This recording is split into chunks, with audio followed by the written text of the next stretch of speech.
What was like the main thing that really drove you to start working with us in the first place? But I gained a lot of weight in college because I had a binge eating disorder that was pretty bad. Dude, the most like harrowing part of tracking my food, when I started especially, was seeing what a binge cost me. How bad it could really be when I got a crazy McDonald's order. Bro, there was nights, it could be 2,500 calories. It could be 3,000 calories on top of a day that I already had plenty of food. So it's like when you stare at that number and you're just like, oh, that's what happens when I make that choice. It's just sobering. And I think that fitness journeys, if it's going to be successful, it needs to be because it's self-love from the beginning and because it's how you want to start to try to live your life. I just have to decide that I want to do it and go at it from a place of loving my body and venturing in that direction because it's a way for me to love and self-actualize myself. How's it going, Jack? Really excited to have you on the podcast today. Want to do a little client interview because you've been absolutely crushing it over the last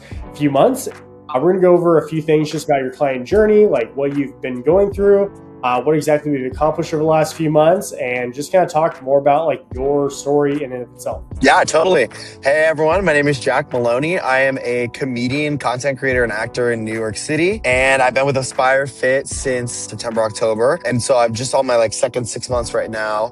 I work with Coach Nat and also Coach Ben. And, it's been a great journey so far. But, trying to prove that funny guys can also be jacked. Right? What was like the main thing that really drove you to start working with us in the first place? My journey has been, it's been a long haul. And it started long before Aspire Fit, which honestly, I think for me personally and where I came from in my journey was really important. I gained a lot of weight in college. I mean, a lot of people gain a lot of weight in college. That's not like a crazy thing to say, but I gained a lot of weight in college because I had a binge eating disorder that was pretty bad. And that was around 2021, 2022, 2023 when it was at its worst. And, that was a lot more about my mental health and not about my physical health, not really about my habits. But I had wanted to lose weight for many, many years, and it was not really possible because I was struggling with this disorder, and I really just it had such a hold on me. So I did the work and I did therapy for that long before I started working with you guys. That was 2022. I really was digging into that, and I healed a lot from that. The eating disorder therapy I did, the regular therapy, I was going to therapy like it was my fucking part-time job at one point. So I was I need to figure this out. And then at some point I got rid of the emotional noise and I was able to heal and process the experiences that led me to those behaviors and to that disorder. And once I did that, then I started a recomp journey about April of 2024. So still a while before I even met you, Ben, before I even started doing Aspire Fit. What happened was in April of 2024, I was the heaviest I ever was. And I was if I don't do something radical, I'm just going to keep gaining weight and I'm going to be unhappy because I personally was unhappy at a heavier weight. I wasn't enjoying it. I was 256 at my top weight, which was not great for me. At 6'1", I carried it decently, but I looked overweight for sure. But I was tired of it. And what I did first, it was a very kind of just dip into the pool. I just made a commitment that for 100 days, I was going to track everything I ate. So for 100 days, I was there's no rules, there's no restrictions. I don't have to not eat certain things. I don't have to not have dessert. I just have to track it. And if I binge, I have to track that. So I did that and it was very eye-opening. And in that first 100 days, I already lost 5, 6 or 7 pounds because I was just starting to be aware of what I was actually eating. And that alone changed the game. Then I would say, so for a year after that, I was kind of just working on it myself and developing the habits. I kept tracking my food. I've now tracked my food for almost 800 days in a row, no breaks. I was really getting back in the gym, starting to just coach myself. My parents, I grew up with, my parents had a really good trainer, so I always worked with him. I had some knowledge of strength training and I understood the principles. And so I was able to get myself back in the gym at first. But then September of 2025, I had surgery to remove my gynecomastia, which I did not have from steroid use like some guys do. I had it from puberty. But it was a big insecurity of mine. I hated that area of my body. My chest was a big insecurity. And I was once I have this surgery, I want to fucking invest and go hard and transform my body once and for all. I had already lost about, 25 pounds at that point. I had already come a certain way.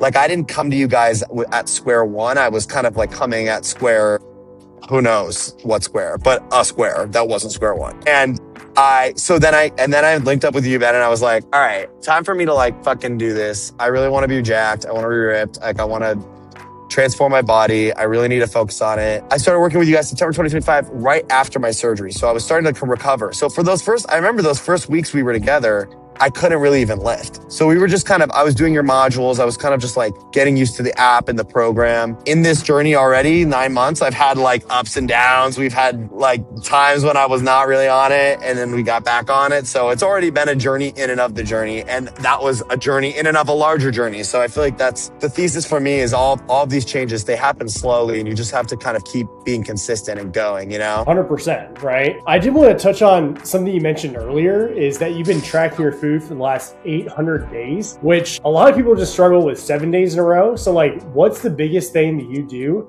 to help stay consistent with tracking your food consistently? At this point, it's almost hard for me to answer that question because it's such a deeply ingrained habit that I don't even think about it anymore, which I guess is my message for anybody who wants to start doing that is like, get through the first 15 days. If 100 days feels too daunting to you, literally try to do 5. Like do something that will feel like a victory. Because for me, 100, it just like was a number that clicked. It was a number I could understand. It was like a big goal, but an achievable goal. And I think the other thing is I made it really easy for myself at first. I wasn't hitting a calorie goal. I wasn't even hitting a protein goal. I was just tracking. And to be honest, like I think there is something to be said for that because I felt like it was so achievable. Even if I just put 1 banana in, then I tracked. That's it. That was enough. But like, I wanted to track everything, so I did. But I wanted to see that number get to 100 because there's a streak. I have MyFitnessPal. So there's like a streak counter. Once I saw that streak counter, I was like, my little video game oriented brain will love this. Like, I just want to get that high score. I want to get 100. But by the end of the 100 days, I was like, what? Am I just going to stop doing this? Like, I'm already losing weight and I'm not even really trying that hard. And like, this habit is just now like becoming a part of my daily life. So I'd say pick a number that feels achievable, make it as easy as possible for yourself and really just like recommit every day. If you miss a day, try again. There are so many times in my past that I tried to start tracking that I failed and I just kept trying. And then finally I hit a tipping point in my weight where I was just like, I have to do this for 100 days. I just have to do this. And if nothing changes, whatever, but I got to try. So I don't know. That would be my 2 cents. What sort of things about nutrition specifically did you learn by tracking your food? Dude, the most harrowing part of tracking my food when I started especially was seeing what a binge cost me, how bad it could really be when I got a crazy McDonald's order. Because when you do it and you don't track it, I could just be like, it's fine. I just had some McDonald's, no big deal. It's not that big a deal. It wasn't that bad. But then when I started tracking and the number one thing I was not allowed to do was not track a binge because that was the whole thing. I was trying to get a sense of how bad it was. Bro, there was nights, it could be 2,500 calories. It could be 3,000 calories on top of a day that I already had plenty of food. So it's like when you stare at that number and you're just like, that's what happens when I make that choice. It's just sobering. And then it just makes you think twice the next time you want to do it. And don't get me wrong, it's not like I did it once, tracked it, and never did it again. It was a continuous journey of failing and then restarting and retrying. But when you see 3,000 for one late night snack and you're like, my God, that's how much I'm fucking myself right now. It just makes you think twice. It makes you think twice. And then the more you look at that data, the more you track, the more you have those experiences, the less you want to do it. Cause then you're like, I have to do that and embarrass myself by looking at how much food I just ate. I'm not even going to do it. It's not even worth it. That was the most surprising thing I learned for sure. Yeah. That awareness, right? There are a lot of clients that we bring on that really want to have these cheat days kind of built into their plan. And you already know what our opinion is on cheat days and stuff like that. But for the person that's listening to this, thinking about, well, I'm going to be really locked in for the next 6 days. And on Sunday, I'm going to have that cheat meal.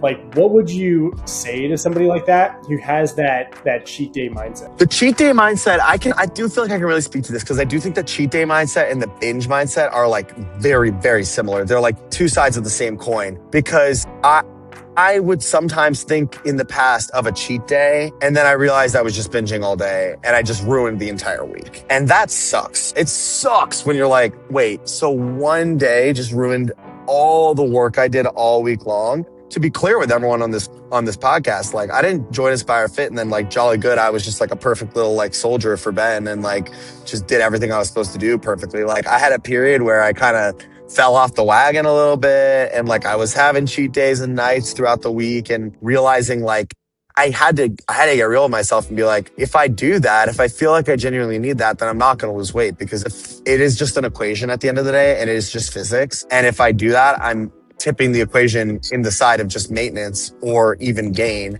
I think the thing with cheat meals too and why people want them is because you don't want to feel restricted. And feeling restricted was a big problem for me. It was a reason why I was a binge eater. It was my parents really restricted my eating as a kid.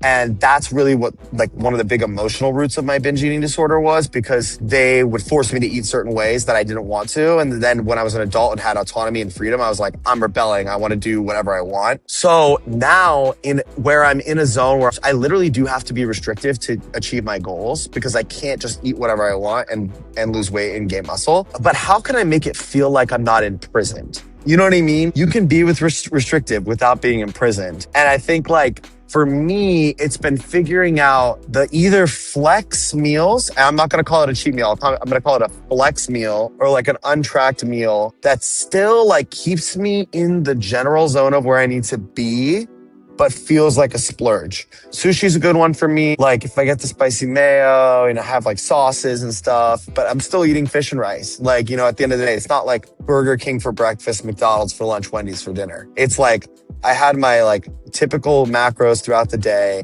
and then I hit a sushi meal. Maybe didn't track it like once, you know, every couple weeks, but I know that it didn't blow up my week, you know, and I've done that now enough times where I can be like, okay, that's a good bet. The cheat meal mentality though, it will kill you. And then you'll be more frustrated because you're not achieving your goals. And I promise you don't actually need the cheat meal. I thought I needed it for so long, and you actually don't need it. You don't need it.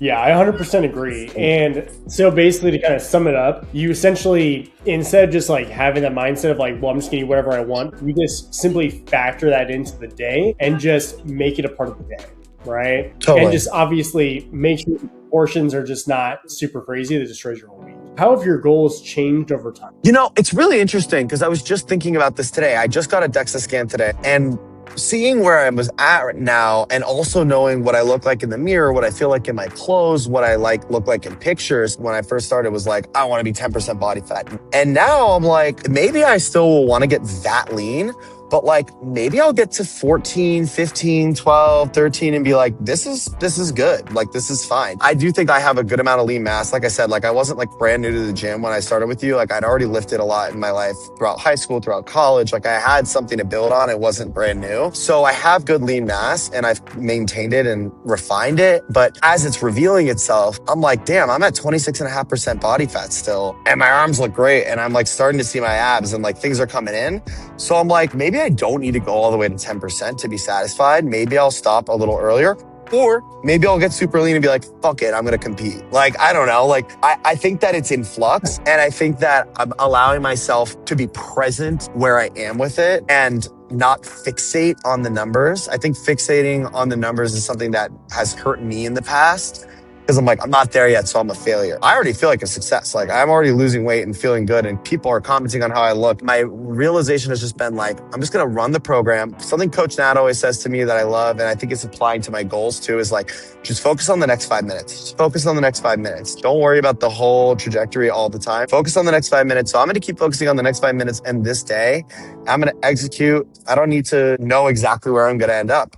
And I very much think I'll get to a certain leanness and be like, great, time to put on some mass. Like I like the cycle of building and cutting. I think it's fun. And I don't see myself wanting to discontinue that. 100%. For a lot of guys, 10% body fat is like that golden number that they're shooting for. Like people don't really realize how lean 10% actually is, because most guys are pretty delusional, right? Most guys don't really understand how lean that really is. And you're just like steps away from being like competition lean, which is unsustainable long term. And so for a lot of our clients, like 10 to 15%, like in that range is really solid, right? And it's a good place to be in. And obviously you could just maintain that 10 to 15% range year round, look good year round, feel good year round, and not have to deal with the negative side effects of being way too lean.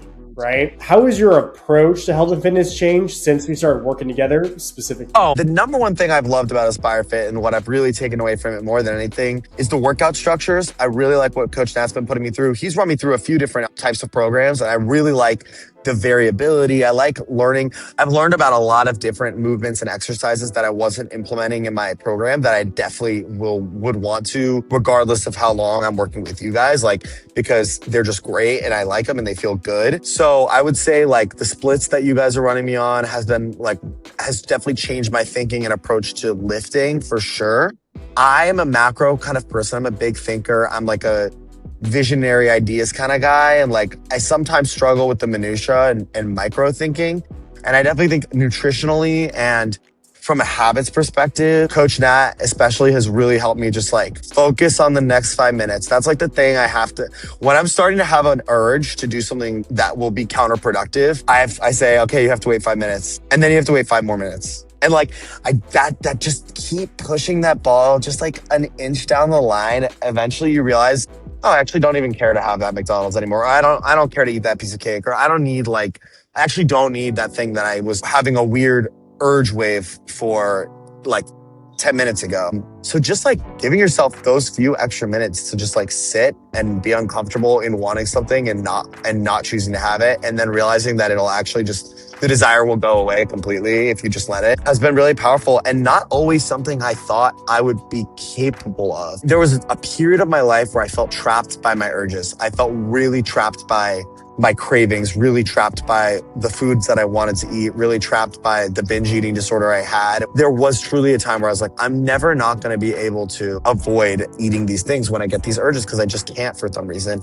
And then one day I decided to start saying, actually, I can stop if I want to stop. And I really radically changed my self-talk too. And I think that's a big thing you guys are big on as well, is just like being encouraging to yourself, encouraging the community, encouraging each other. When you changed your self-talk, you can really do anything. And it's actually kind of unreal how subtle that change actually is, you know? No, 100%. Everything at the end of the day is all just behavior change, right? Like, we can give you guys the best program possible and absolutely dial in your macros and all this stuff, but nothing changes unless that person changes, right? Changes their mindset, which changes the behaviors, which changes your actions and all that stuff. Mm-hmm. But I do want to kind of shift gears just a little bit.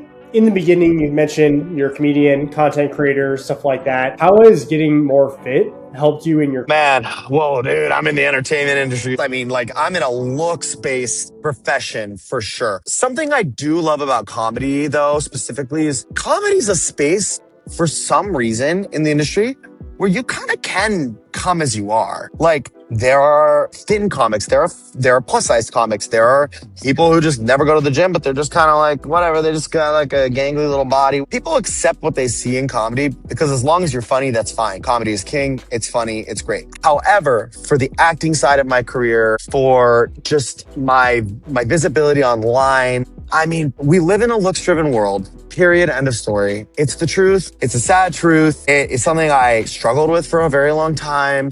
It's something that I loathed for a very long time, wished could change. And fortunately or unfortunately, losing weight and getting more muscular has opened me up to new parts that I can play. Like, I'm getting called in for things audition-wise that I wasn't being seen for 2 years ago, because now I can play the jockey bro, or I can play the like romantic lead guy, because that's what Hollywood sees it as. Do I think that's right? And do I think Hollywood sees things the way they should? No, not necessarily. But I just know that that's the system I'm contending with. So yes, of course, as I've gotten more fit, like, people are noticing, and people on the internet are certainly noticing, and guys, gay men, whoever online are commenting on it. My dating life has changed completely. Like 180 as fuck. Like 180. 100%. 2 years ago, I was like in this period where I hadn't had any intimacy for like 3 years. I was going on this third year of just like, hadn't dated a guy, hadn't had any intimacy with a guy for so long, like was really like craving it, but not getting it. Guys weren't hitting me up on the apps. Like there was just no action. And like the more in shape I've gotten, the more guys have hit me up. The more attention I get on Hinge, the more attention I get on Grindr, the more attention I get everywhere. I'm going out with more guys than I ever have. I'm like on track. I want to date somebody seriously, hopefully in the next year. What's been important for me about all these changes And I'm just a very emotional person, so I'm gonna say it like I would say it. But I think it's important for anybody who's at the beginning of the journey, who maybe feels like oppressed by the systems that wherein fat phobia is inherent, to know that like you're enough. I had to find the love in myself before I could start losing weight and getting in the gym seriously, because I had to feel that I was okay and allowed to be there. And I had to feel like, no, I love myself. Even if the world isn't saying I love you in this body, I can say that I love me no matter what. Fat, skinny, jacked, like emaciated, whatever, I can love me. And if I can find that and dig deep and find that inside of me, then I can decide what I functionally want to do with myself, which is gain muscle, lose fat, and go out with a shit ton of dudes. So like at the end of the day, like I can choose that, but after it comes from a place of like abundance and generosity to myself, you know? 100%. You gotta come at it from a healthy lens, right? If you just go at it with a bunch of self-loathing and stuff like that, it's not gonna take you super, super far, right? And so for that person who's kind of like at that starting stage, you know, just like you back in, we're really starting to take things to that next level. What's a piece of advice that you'd give them when they're just starting out? Well, I saw this on Instagram once when I was in college, and it stuck with me even though I did not take this advice for many years. And it was literally just, you can't hate yourself into loving yourself. And I think that fitness journeys, if it's going to be successful, it needs to be because it's self-love from the beginning, and because it's how you want to start to try to live your life. When I was in that beginning phase, I wasn't in the gym consistently. I was eating like shit. I was not a person who you would look at and go, yeah, he wants to be like, he's passionate about fitness. Like he wants to be in the gym. And you know what? By the way, it was a fucking like struggle to even get myself to do any kind of exercise. I felt so lazy and like I didn't want to do anything ever. And it was like such a battle. But I think at some point I just decided like, if I want to become passionate about fitness, I can do that. I just have to decide that I want to do it and go at it from a place of loving my body and venturing in that direction, because it's a way for me to love and self-actualize myself, and not because I don't think I'm enough, but maybe if I get jacked and ripped, I'll be enough. That's the trap. For me, that's always been the trap. For me, the main trap has been thinking that becoming a certain thing will make me happy or will make me feel like I'm enough, or I'm hot enough for guys, or I'm good enough to be an actor, or I'm hot enough to be on TV or on content, like whatever. If you are working out and trying to lose weight because you think it's going to fulfill you when you get there, you're not going to get there. And you're actually just going to probably hate yourself more along the way, because you're going to slip up and then you're going to beat yourself up about it. And it's just going to become a deadly cycle. But if you start from a place of like, I'm doing this for me, no one else, that's another thing. Make it for you. When I was doing it for my parents to appease their desires, it didn't work. When I was doing it to try to get more guys, it didn't work. When I was doing it to try and get in better audition rooms, it didn't work. When I decided to do it because I wanted to do it for me, no matter what, and if nothing else about my life changed as a result of it, besides me and my habits and my lifestyle, that would be enough. And if you can find it in you to make that enough for you, and find it in you to love yourself where you are at step 0, you'll go so far. You have no idea how far you can go when you root it in abundance. I absolutely love it, right? It always comes down to you and like doing it for yourself. And that is the basis for like any like long lasting change, whether it's physical, mental, emotionally, spiritually, all that stuff. I just wanted to let people know where to find you. So what's your Instagram, what's your TikTok, YouTube, like what's all that stuff? You can find me on all platforms at the Jack Maloney. That's THE, like the article, the Jack Maloney. And if you like comedy stuff, come over and check me out. And every so often, you might get a gym pic on my story, because Dr. Ben knows I be posting up because I'm working too damn hard not to put it there sometimes. All right. I appreciate your time today. 100%. I appreciate your time, and I'll catch you next time. Peace out. Yeah. Thanks, Dr. Ben.